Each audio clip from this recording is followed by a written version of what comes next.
On day one, at 6 a.m., as the 300mm rocket artillery fire from the PHLO-3 Battalion firing from Nolanville all the way near Fort Hood in support of the actions in both Waco and the Austin battles separately were landing these mammoth destructive rockets onto the city of Waco and its downtown area, which would be the last area within the entire Waco metro area to fall. These 300mm rockets were fired in a time-on-target mode where they would blanket a large area with all of the firing batteries within the battalion focusing all their systems on the same area and would blanket the entire downtown with 300mm rocket fire, leaving almost nothing remaining, along with the same being done by the smaller 122mm rocket artillery from the 8th Independent Brigade's PHL-81 Battalion, firing their rockets in a similar manner, doing creeping barrages, as well as also the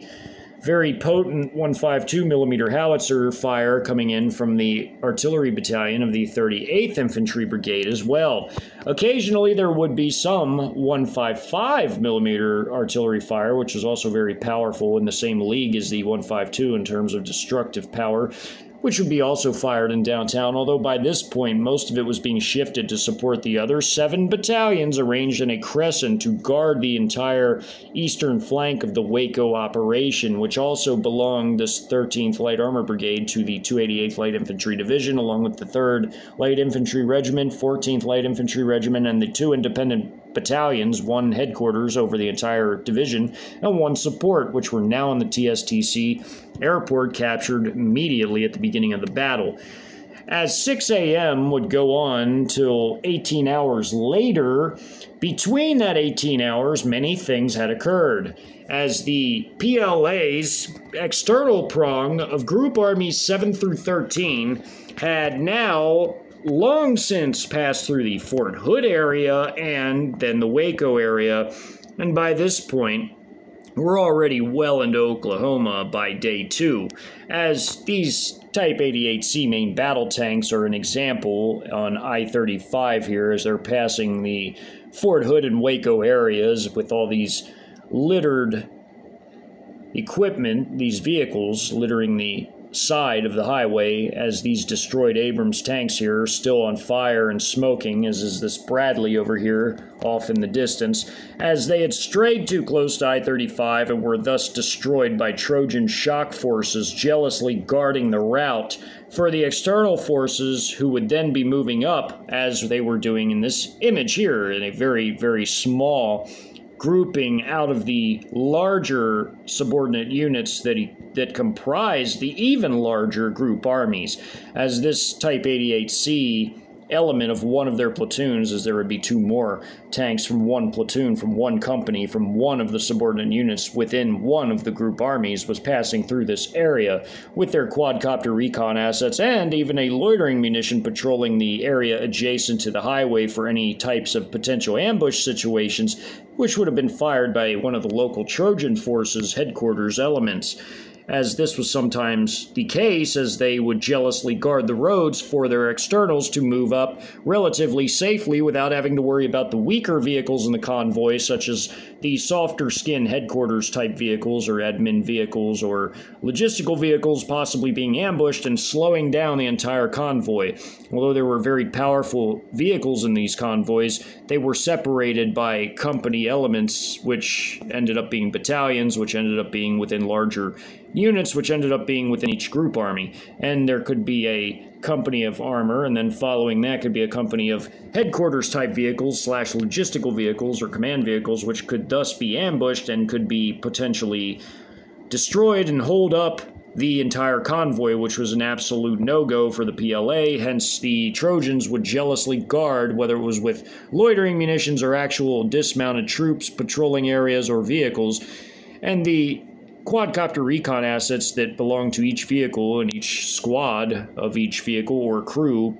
as it were, would patrol these sides of the routes as well, staying around their vehicles, doing a 360-degree sweep. As each vehicle had one, they could all sweep the area to look for enemy forces as they advanced, although when they got to cities, it became ever more possible for enemy forces to hide amid all the rubble and buildings that, if they remained, to be able to conduct these ambushes, hence the reason why key nodes like Waco, where I-35 ran literally through its downtown and also suburbs, had to be controlled at all costs. So by the time the Mechanized Infantry Battalion from within the 8th Independent Brigade struck in from the east, they had gradually, in the past 18 hours, moved all along the downtown, clearing this entire northern portion by the time they got to Lake Waco, relieving ultimately this light mechanized infantry battalion, which was holding the other side to make sure nobody escaped across river, and was attriting the Americans through gradual fire into their defenses and wiping out many of their troops in the process and causing them to expend vital ammunition, of which by this point in time they were running extremely low upon, as they had eventually moved through and cleared the entire north. These heavier forces of these two armored battalions and the Russ1an Armored Bttn had moved in from the southeast and east and had pushed their way in, along with the Combat Engineer Bttn and Mechanized Infantry Battalion coming up from the south, and the Russ1an Armored Infantry Battalion with them. As they all got in here, they eventually pushed their way deep into downtown, to where now the downtown pocket shrunk ever smaller, as the forces of the 143rd now were smaller than ever, as they had lost many of their troops in heated battles over each and every city block, along with all of the reactionary armed civilians partaking in the defense, and even the grouping of mixed military elements, of which there were almost none of them left by this point, as the last 2 hours of the battle would occur. They would occur within two separate pockets, as one of the two armored battalions of the PLA would break through the middle of the last pocket, forming two, which would each be isolated and destroyed separately in the final 2 hours, which, with one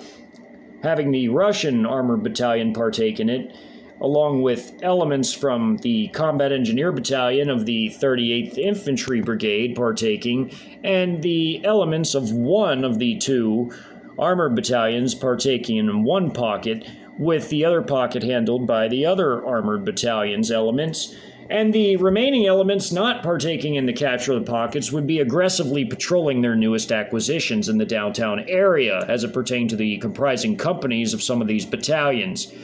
Now, the fighting in downtown was still extremely heavy and resembled very much this type of action occurring, with each and every city block and street having to be taken with rubble fortifications, with each individual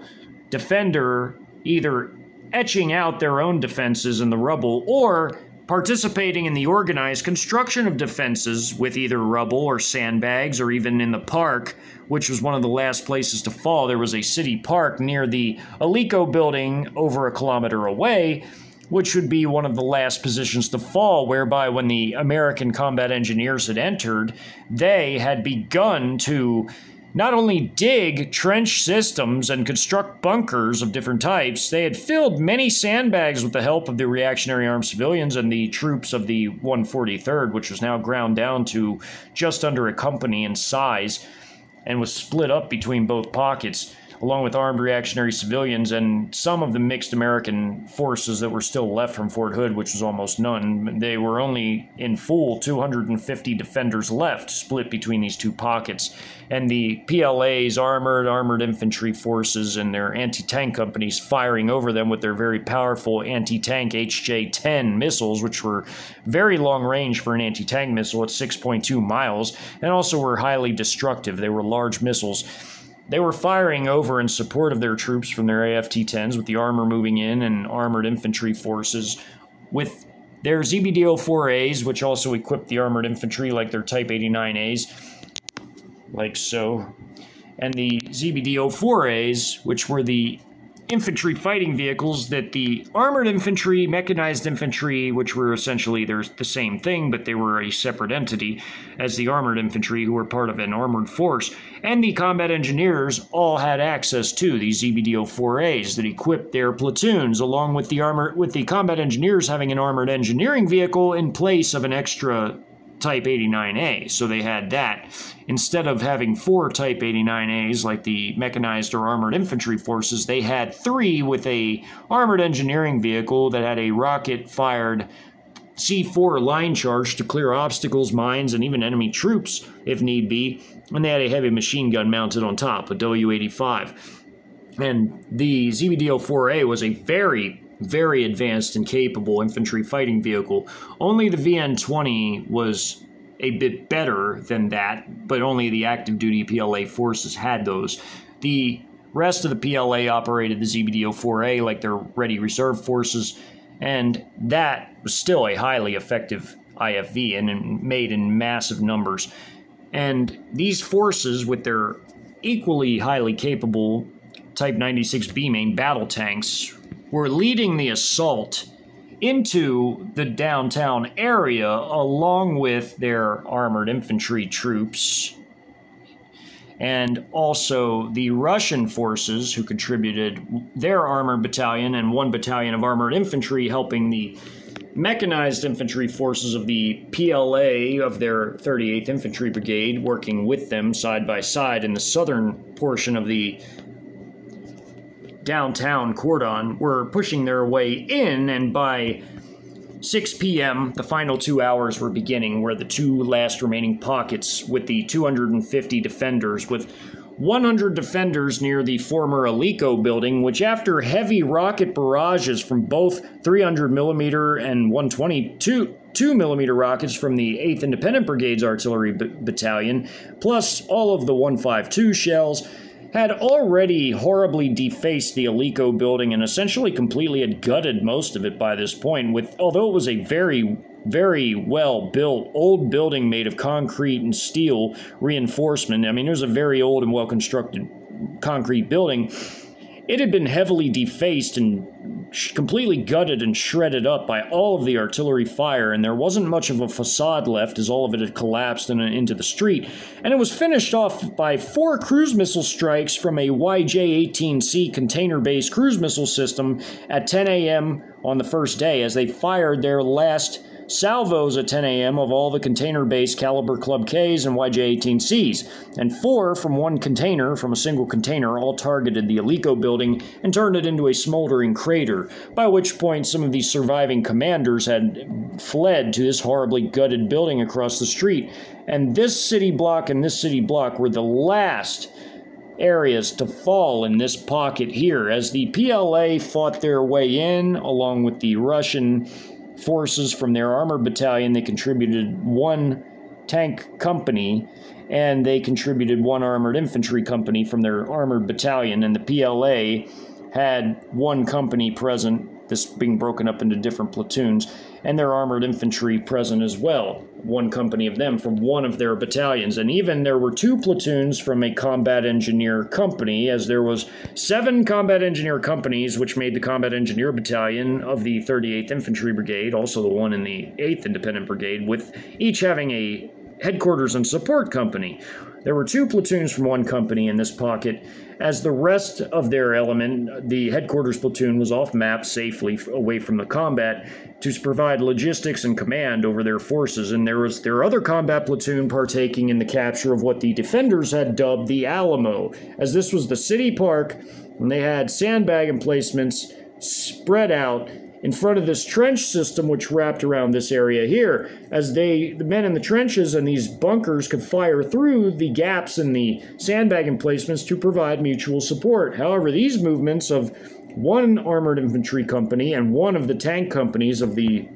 other armored battalion of the 8th Independent Brigade were on this side, and these are their last moves as they come in to sweep the area after having destroyed most of the defending forces, with the others that are even still alive surrendering, as again they were critically short on ammo and they were critically short on defenders, and the overwhelming firepower of the PLA would eventually overwhelm them, and even the firepower in the other pocket contributed by both the PLA and the Russians. As in this area, there was another armored infantry company of the 2 within 1 of the battalions, and there was another tank company present as well. So there were 2 full tank companies and 2 armored infantry companies, with the other 2 tank companies off-map aggressively patrolling the area around this space, which this particular area with the park was 1 kilometer to the west of the area where the Alico building had once been, just to the west of this area, with this building across the street horribly gutted. I mean, all the walls collapsed into the street, and the roof's pancaking, and there was essentially 2 platoons worth of defenders in here, and there was essentially 4 over here, making a total of 100 defenders in American terms. There in the number of people they had here between their military forces from the 143rd or the remains of it, the couple that are even still alive of the original active forces that made it into the downtown area the previous day, and then there's the remains of the armed reactionary civilians trying to hold out along with them. They're fighting side by side. As the fighting progressed, the same was true here, where there were some military defenders mixed together with the armed reactionary civilians, although this area had well built up defenses. But these minefields did not have any claymores interspersed within them, within these plastic M19 anti-tank mines, which were difficult to pick up when blended in, as they had minimal metal parts. They blended in well with rubble, but when they were planted in earth, such as over here, the IR imaging on the quadcopter recon assets could see them as they were very different from the earth. They showed up on their imaging, and the combat engineers would fire their line charge and destroy, demolish this, and even wipe out the personnel in this trench system that were nearby. The line charge, as it was highly destructive. And they would wipe out the minefield and these obstacles adjacent to it, which were essentially destroyed, and damaged vehicles rolled into the way to block this street here. There was more obstructions off map and where this trench turned, and there was a sandbag emplacement that ran along the back of the trench, and there was like a machine gun nest here. There was also one here like that. So there was a bunker right here with a machine gun emplacement facing this way, made out of earth and rubble, and on the top there was a sandbag emplacement, and there were men with AT-4s, and there was one of the 2 available Javelin anti-tank missiles, as they had nearly run out of those, and they were on their literal last ones. There was also a Javelin in this very well-built bunker that was made entirely of a former basement of a house, of a city house, which was covered up by a floor made of rubble and former support beams from a larger building that combat engineers brought in and they had used as support. And they had laid down rubble and boards on top of that and laid piles of sandbags on top of that. So it was a 2-floor terraced defense line, essentially. It was terraced in a way that the bottom floor was where they had 2 machine guns protruding, one facing northeast, one facing southeast, and then the one on the first floor was facing above a sandbag wall that was built around it with 4 support beams, 2 on each side, propping up a roof that had layers upon layers of sandbags to protect from any type of mortar attacks like the wall, and the troops in the basement would be relatively safe. Even if the first floor got directly hit by a mortar, it might muffle the blast and protect the men beneath, possibly.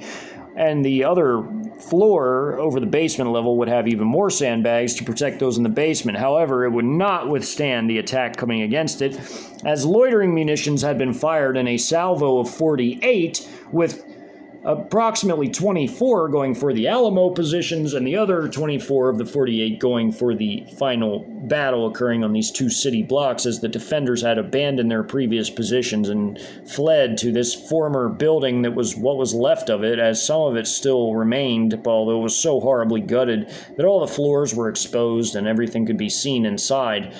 And this was a large building. This was the entryway right here, but you could go in through holes in the walls and where the facade had been torn up and ripped apart from all the rocket and artillery fire.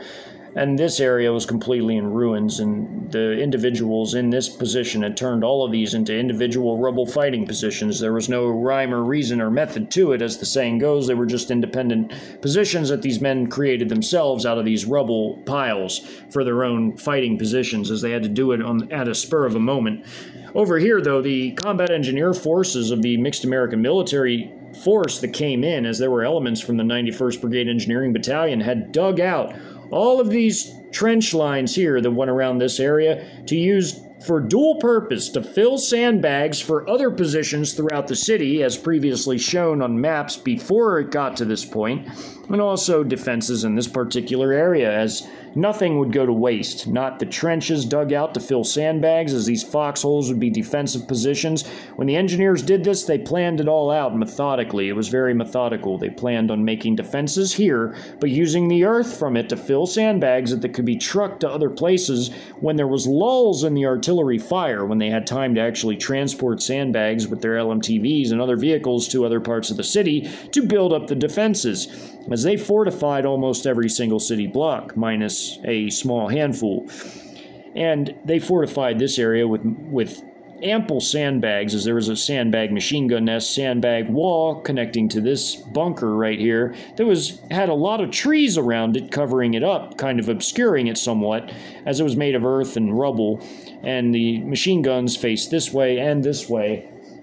And they covered the streets and the rubble here, while this one covered between sandbag emplacements that were further out. That's why these are the last moves where there's no green, because they're moving in to clear the remains of the area and take the prisoners who surrender, because by that point they had already fought through the outer defenses around this particular area. But before that even happened, these two other companies from the same battalion were coming in this way, with the Combat Engineer Platoon off map fighting these forces, and the Armored Infantry Platoon here of the Armored Infantry Company mixed in with these tank platoons, forming a tank company. There's 4 tank platoons, 3 Armored Infantry Combat Platoons, plus the headquarters platoons off map from these two companies, and then there was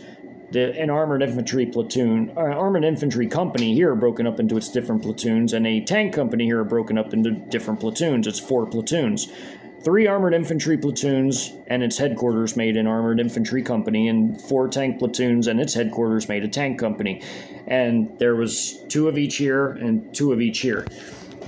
As the battle was underway by starting at 6 p.m. when this map opens up, there's already forces dismounted from these Armored Infantry Platoons. There's a lead IFV, ZBDO-4A of one here, ZBDO-4A here of another, and the other platoon is right here moving parallel to the tanks of this platoon here of type 96B main battle tanks. There's a lead tank of another tank platoon, another one in between the armored infantry, and another tank. They were all interspersed to be mutually supporting, and the dismounted troops would play a key role in clearing many of these fighting positions, as they would fight their way through all these rubble trench systems and former homes that were turned into fighting positions with the rubble piled up around the former areas where the walls once stood, and they were used as simple foxholes made of rubble. Well, the dismounted troops were moving up methodically. This was a full squad broken into 2 half squads of 5 apiece, with them laying down fire, and then they advanced here. By the time the map opens up, they're here, and they're laying down fire, and then they advance after they also ambushed these 2 men coming up out of this manhole cover. They advanced. Behind them came another dismounted squad of one of the platoons, this armored infantry platoon here, whereas this platoon had 2 dismounted squads. One moved up here and discovered the mines, although their quadcopter ISR assets couldn't see them, because again, all of this was rubble ground right here, where the engineers, the American engineers earlier, pushed the rubble into bigger piles that separated this area into lanes of traps, where this bunker could face this way and also defend from attack coming over the wall here of the high pushed rubble from the former buildings. Although there was still a lot of rubble on the ground, the vehicles moving through this area with their ISR assets couldn't see these plastic M19 mines, as they were well concealed in the rubble. There was a lot of trash, rubble, broken plumbing. I mean, there's all kinds of things that could be used to obscure these mines, and former pieces of furniture that were shredded up. I mean, there's a lot of trash, and also these vehicles rolled into the way here to kind of obscure the area a bit more. But this was a cleverly produced trap. Although they were out of claymore mines by this point, they still had their anti-tank mines, which they had laid out. Now, a single personnel walking over an anti-tank mine is not going to set it off. It would take a vehicle to set it off. It takes a lot of weight. But the civilians, there were a few of them, again, who were good at producing these simple improvised devices with ball bearings and nails and things like that. It would do absolutely nothing whatsoever at all to a vehicle, but as seen in previous installments, it could easily wipe out a whole squad of troops that were dismounted, as it was very dangerous to individual troops. However, when this platoon when this platoon was moving through the area, this squad right here checked this area. They found the anti-tank mines buried here. They informed their vehicles before they ran back and waited at their former position for their vehicle to come by, and they got into it and remounted up in their armor personnel carrier, in their Type 89A.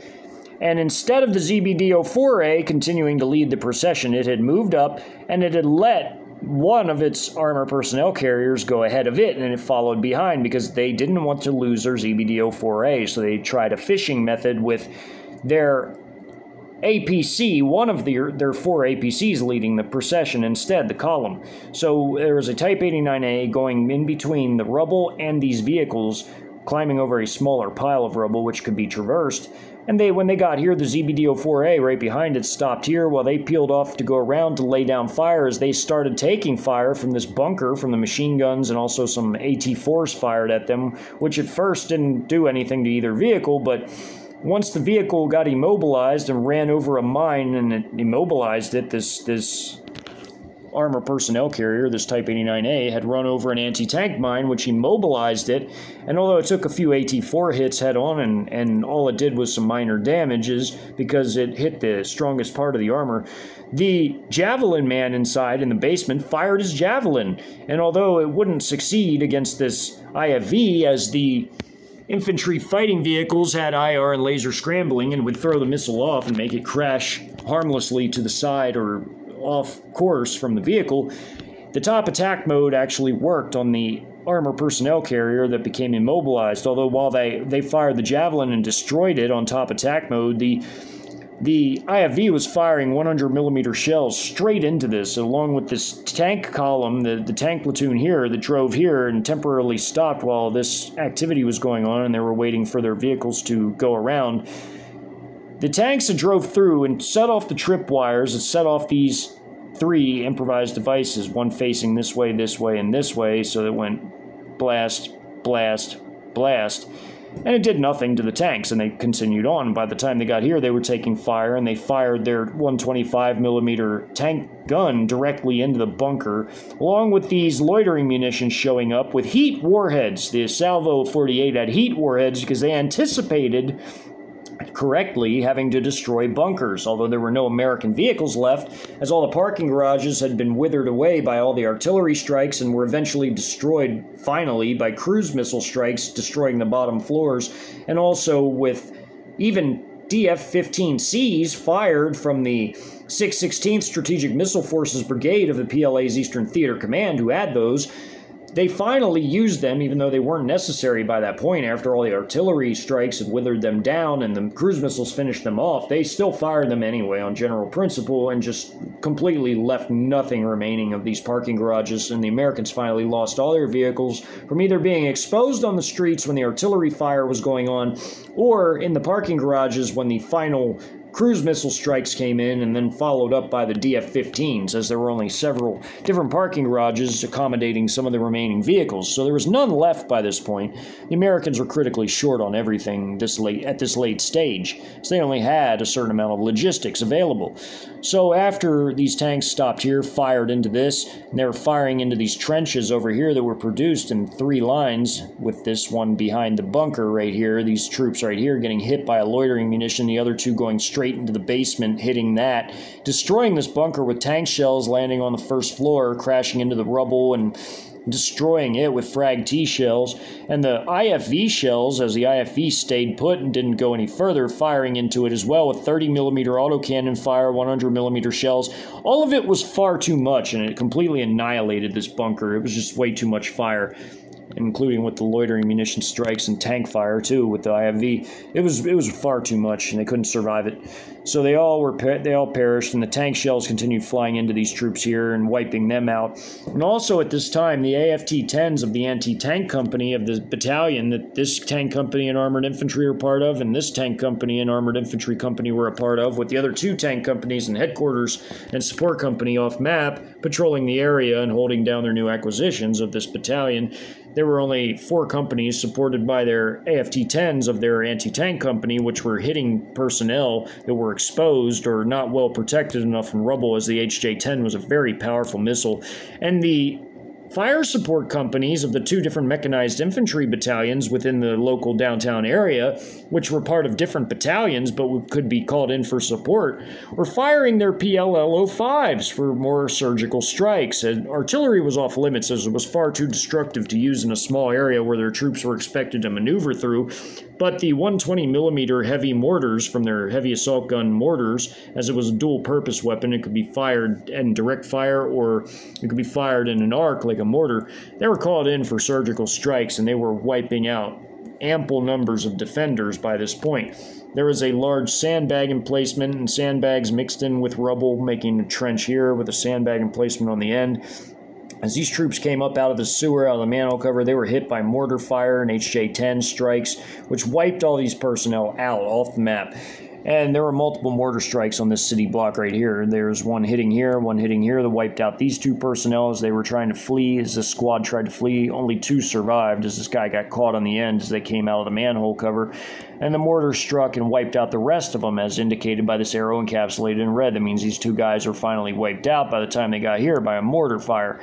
And these guys are being wiped out by HJ-10 strikes, and these loitering munition strikes came in and finished off this foxhole. This one came in and hit this machine gun sandbag emplacement and wiped them out. This one crashed into this foxhole, which this machine gun nest overlooked over top of it so they could fire safely over it, over their own troops, and their troops could have support from this bunker. Well, the bunker got hit. The foxhole got hit, and they wiped out the personnel in the foxhole with a loitering munition strike. And the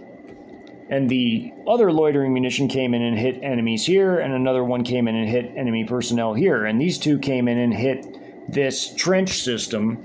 As that was occurring, the tank shells and other loitering munitions coming in from this area were also impacting at the back of the trench with frag T shells, as the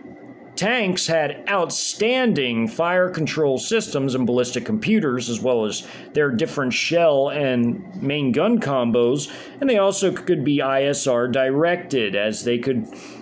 accurately find enemy forces with their quadcopter recon assets and direct fire immediately into it. And the engineers, the Americans, built this bunker out of rubble and earthworks, but eventually it was getting worn down by being struck by frag T shells, as well as also the loitering munitions coming in and striking, as well as hitting the bunkers. This machine gun nest on the end of this sandbag emplacement, which guarded the doorway into this bunker on this side, and this one was guarded on this side by sandbags in this wooded area. The trees were becoming splinters at this point by all the impacting tank shells, IFV shells, which were 100mm and 30mm autocannon ammunition. They had armor-piercing HE ammo, which shredded through a lot of the sandbags and wiped out troops. As it continued, the fire was heavy, and the casualties were heinous. As the combat engineers had discovered these mines, these anti-tank mines, as they were not well camouflaged in the dirt because they IR on the quadcopters could tell they were different from the earth, they fired their rocket-fired line charge of C4 and detonated this and destroyed the obstacles and wiped out some of the men in these trenches because it was a very powerful blast. And this had been destroyed by an HJ-10 and IFV fire and tank shells, as multiple different systems were often hitting the same targets. From these forces off the map that were also fighting outer-laying, spread-out sandbag positions, overcoming them quickly before they would finally move in at the end of the battle to eventually take prisoners and clear the area and ensure there was no enemy personnel left resisting. As that was happening, as these tanks had broken through here at the same time, this squad moved up to replace these 2 half squads, which were 1 squad from a platoon, from this platoon over here.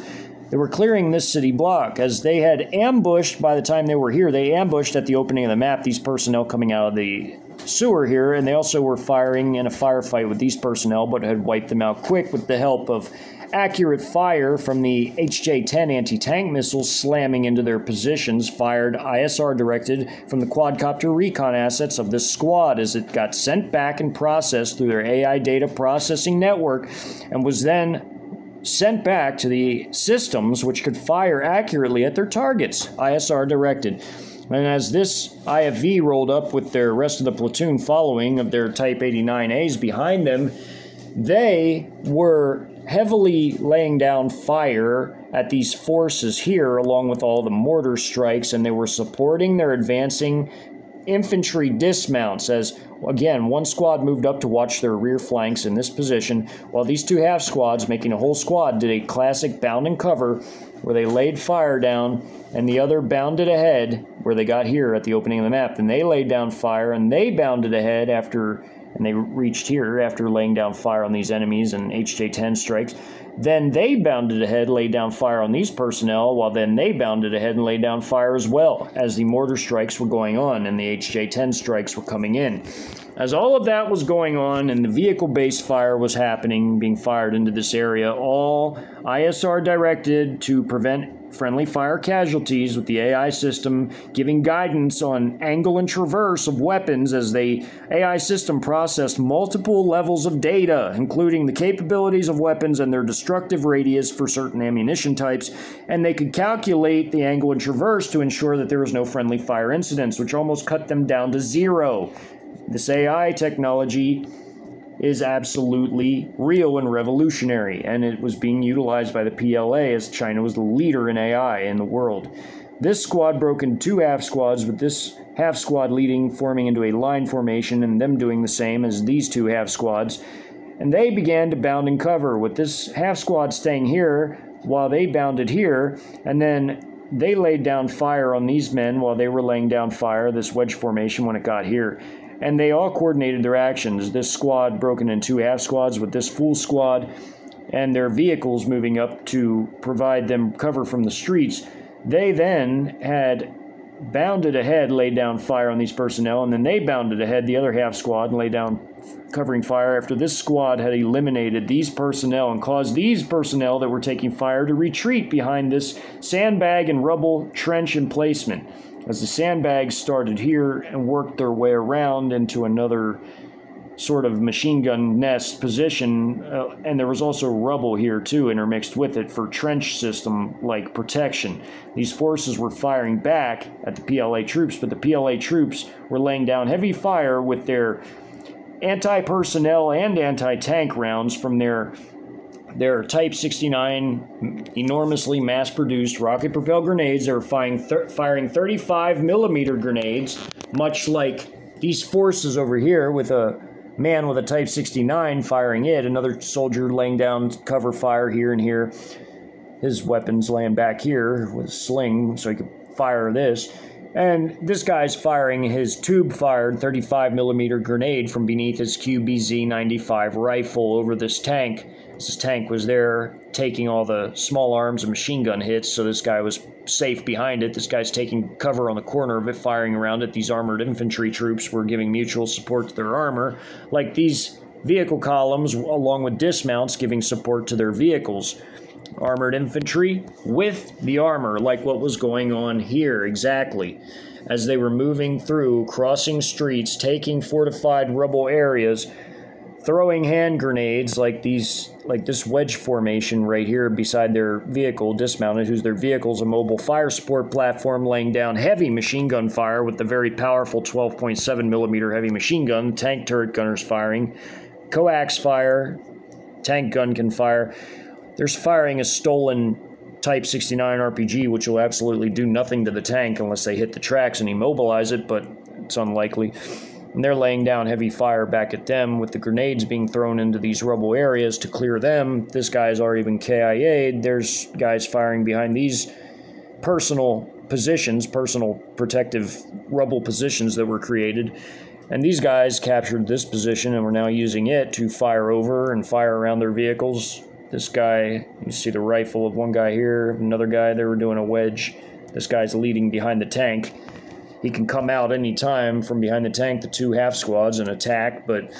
you know, they're moving up with their vehicles. The tank's the lead tank in a column of tanks following behind, and this vehicle moved ahead of the IFV to lead their column of armored infantry troops, sort of like what occurred right here with the minefield. It was a clever trap with the mines here in the rubble, but they also had barricades of broken down destroyed vehicles, twisted metal hulks of former vehicles blocking this way that the engineers pushed in the way, so that the troops could go through this narrow area right here and then get stuck here and run over mines. It was actually a well-placed trap, so these troops could fire at whatever got stuck in these minefields.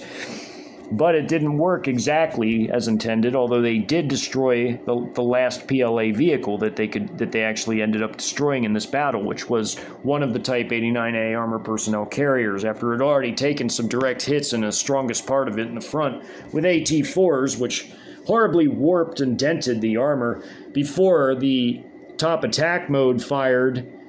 anti-tank missile. The Javelin was fired before this bunker had been completely leveled by the tank and IFV fire, which was firing back at the same time as the last Javelin was fired and destroyed this. Fired from this group didn't work. It strayed off course as the IR scrambling of the IFV it was fired at caused it to go harmlessly into the ground off to the side of the vehicle. Although they could fire AT-4s still, they were firing them, but to no real effect. Although they caused some damage, they didn't destroy anything with it. As the armored infantry platoon was advancing from the south where the trench bent, and there was another one here. There was a tank platoon here, armored infantry here, tank here, and tank here from the two companies, armored infantry and tank. And then there was combat engineers up here to support the armor, with the armored infantry interlaced with the tanks to support them here. As they all closed in on these American defenders, the last defenders, that by now were holed up in their positions here and were being gradually wiped out by mortar strikes surgically here. Also loitering munitions and HJ-10 anti-tank missiles ISR directed from the AFT-10s. This place being completely obliterated as these forces had wiped these personnel out. Their last moves were advancing as a full squad into this position here after these personnel had been KIA'd, with this bound right here before this squad bounded over the rubble and sandbag position here, and they were still taking some fire from these forces before they'd been KIA'd, and from this bunker before it finally got destroyed by enough tank fire from Frag T shells, and they took cover in the rubble. And the armored infantry troops here, this half squad, went up and around this area here, and they were laying down fire on this last trench system here that was also being attacked by combat engineer forces with IFV fire from their ZBD-04A, heavy machine gun fire from their armored engineering vehicle, their GCZ-112, and also heavy machine gun fire coming from their armor personnel carriers, their Type 89As, firing their W-85 heavy 12.7mm machine guns. The dismounted troops also had HJ-08 anti-tank missiles, and every now and then sporadically fired those with their RPGs and barrel-fired 35mm grenades from beneath the rifles of the men that had those, and also their hand grenades. They had finally cleared this entire block, with these last two troops ending up surrendering as the combat engineer platoon closed in from the north, and the forces destroying the outer defenses and wiping out many of these personnel who had Molotovs and some AT-4s with the mixed-up military troops from the 143rd that were remaining amid a few of the final active-duty defenders and also armed reactionary civilians left. But all of the tank fire eventually destroyed this bunker. As you can see, it's totally encapsulated in red. So are these sandbags, this bunker, this bunker. IFV fire also contributed heavily to the casualties of the dismounted infantry, as that was what it was designed to do, and also destroy armor too, as it had a tank busting capability with two HJ-09 anti-tank missile pods on the side of its turret. And its 100mm main gun and 30mm autocannon were no joke. They could destroy a lot of different vehicle types. Although they might not be able to destroy certain tanks with those, they could definitely use their anti-tank missiles to great effect. But the tanks were especially powerful. Their 125mm main guns, although they chose to only fire Frag T, they could have fired heat shells, they could have fired Sabo or depleted uranium ammo and completely shredded all this up immediately. But they chose to fire their Frag T shells because they were also trying to go for the dismounted infantry troops that were all over the place, including this foxhole, those two that were above the foxhole here and two here, or even two behind these sandbags here. As these forces closed in, they fired heavily on these forces. All the fire, angle, and traverse of weapons was basically sent at this location, including the vehicles firing from back here. If they could do it in a safe manner to where it wouldn't hit their own troops, they would fire a few rounds this direction. Like when they were firing at their bunker from this side, they made sure to fire at a low enough angle to only hit this bunker. And also the foxholes, having been destroyed by loitering munitions, helped matters greatly. And some loitering munitions hit enemies here with the mortar strikes and HJ-10 strikes. And even the periphery of this line charge wiped out some of the defenders as well. All of this was hellishly destructive on the defending forces. And this was just one of the 2 pockets, and it took 2 hours to completely overcome it, with the tank's last move being to stop right here as they fired at this bunker and destroyed it, with these Americans trying to retreat being cut down by these PLA troops, throwing hand grenades and firing at them as they got up and out of their rubble to run to another location before the 2 half squads moved in and seized this area here. And these squads stayed in their location as the Armored Infantry platoon moved up after defeating the trench where it bent, and the bunker, the machine gun emplacement bunker there, they moved in and took no more fire, and the rest of these surviving and now horribly wounded troops surrendered as these forces moved in. The Armored Infantry platoon, Tank platoon, Armored Infantry, Tank, they all moved in. And they took their prisoners that survived, like these 3 men here. All these guys are KIAs. These 2 here. These 2 here. And that was essentially it. Just 7 survivors. There was 1 down here. So there were 7 survivors left that were taken prisoner, and they were all horribly maimed, along with these 2 right here. So it was a total of 9. These 2 were taken as well. So they were all taken prisoners of war, and they wiped out all these forces that were remaining in this pocket by 8 p.m. As overcoming these defenses was long and arduous and tedious, as they were pretty well built for the resources that they had available, as there were anti-tank mine emplacements. There was even improvised devices that were intended on getting some of these squads that were dismounted, but the tanks foiled that as they drove through. And then the bunker system like this, foxholes, machine gun bunkers, anti-tank emplacements, machine gun bunkers, trench line that made a crescent around this part of the park here. It was hidden and obscured somewhat by trees, but the quadcopters could still see it. And these trees here as well, because the night vision and IR capabilities, they could see everything through there and direct the fire at it. Loitering munitions could see it as well. When they came in and took out the machine gun nest and the foxholes one by one, and they took them all out, and mortars too. Also loitering munitions here hitting them, and the HJ-10 missiles from the anti-tank company. Upon capturing this and these forces moving in to clear it and take the prisoners away, the same thing was happening up here in the other pocket, with these forces doing a more direct action, as the fighting by now had already pinned these forces down into 2 city blocks, with a dismounted combat engineer squad right here, one of the combat engineer platoons here, as there was another platoon off map and to the north here. And these forces were totally surrounded as the PLA armored forces moved in with their armored infantry. There was an armored infantry company and an armored company here. A full Russian armored company moving up the street, along with an armored infantry company that had gotten out of their vehicles and moved alongside the rubble piles with the armor to move into this area, as it was already by this point cleared by the PLA troops, who were moving in to clear what remained of this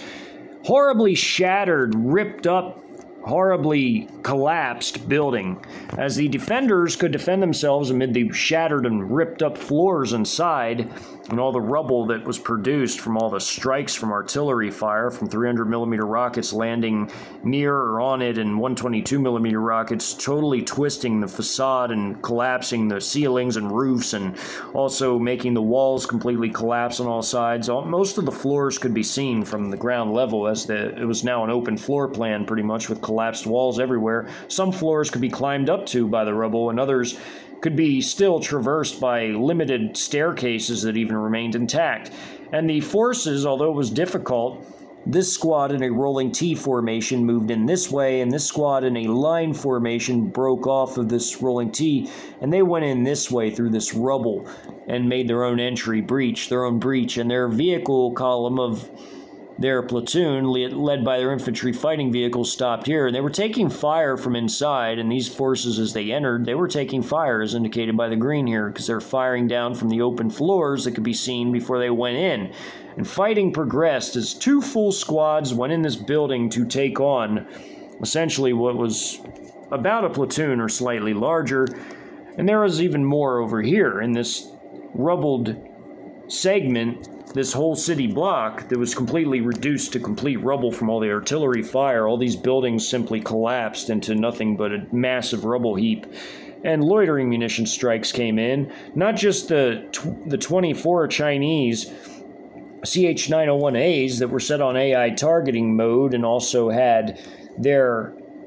heat warheads to penetrate certain amounts of rubble, as it could penetrate heavy armor too. They also had Russian Lancet 3s coming in, which caused casualties here, as some of these are Lancet 3s. As they had already used many of their CH-901As from the volley of 48 fired, with half going to the other pocket and half going to this pocket with 24, and the Russians fired a volley of 5 in this pocket, so the Russian loitering munitions all slammed into this area and wiped these personnel out, and the Chinese loitering munitions slammed into this area and softened it up, along with mortar fire. There's a 120mm mortar fired there, and the PLA moved up with a tank platoon moving directly up the street here, with 2 dismounted squads of armored infantry forces moving up parallel to it, reaching the end of the street before laying down enormous fire with mortar strikes called in, wiping out some of these personnel. Another loitering munition coming in. And armored infantry troops here from another platoon firing this way, and another this way, firing from the rubble over their troops and vehicles, as this tank platoon moved up here from the tank company and fired into them before they turned and went straight in to the end of this pile. And these forces, and were firing directly into it, as it kind of like slumped down in an angle with terracing of fighting positions that were made out of rubble, with this squad going to the corner and laying down heavy fire. After these 2 squads cleared this building, and the Russian forces stopped here firing tank shells into the open floors at anyone they could see, the sandbags that basically lined in different lines and formed a little trench along the street that personnel could run from this street block or this street block back and forth and have a little bit of protection from these layers of sandbags,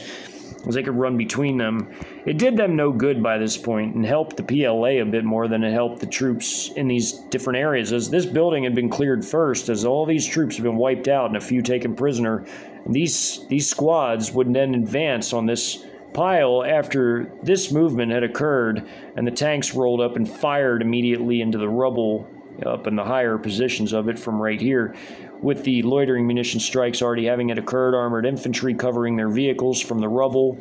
firing over the street over their vehicles, and their troops on this corner firing into the area. They all vectored their fire into this city block, including with mortar strikes here, here, here, and here, as you can see, and the Russian and Chinese loitering munitions hitting. And this fight, although it lasted 2 hours, and the Americans fought back, as you can see by all the green on these arrows, fighting back, firing everything they even had, even firing a few AT-4s at the tanks, which did absolutely nothing to them, and they continued to lay down fire. Even this tank rolled forward of this platoon. One tank went forward, with the others right behind it, firing up and into the rubble. And they could sit here for the forces to either run through between the sandbags to clear this, or they could run across the street and have protection from their tanks and take cover behind their tanks and seize the rubble pile in that type of manner, as it was a tall rubble pile with, again, terracing for the defenders. The tank was firing up into all the different terracing on this side of the building, as was this rolling T getting up here, laying down fire, this tank platoon getting here, laying down fire, with these two squads protecting it, offering mutual support and firing into it as well. With these squads sitting back and holding these positions to prevent any type of escape through any manhole covers, as there was a few back here. While the Russian armored infantry held this area, and the tanks stopped here and fired into this building when it was, before it was being fully captured. They were firing into it and was being fired back at, but nothing happened to their armor, and they had two squads moving up with them here. The former Alico building, having been heavily hit by cruise missile strikes after it had already been horribly gutted by the artillery strikes, and it was a sturdy, well-built structure. I mean, it was completely just twisted metal and concrete, massive piles of walls and pancake ceilings. When the cruise missiles came in from one of the containers at 10 a.m. the previous day, it completely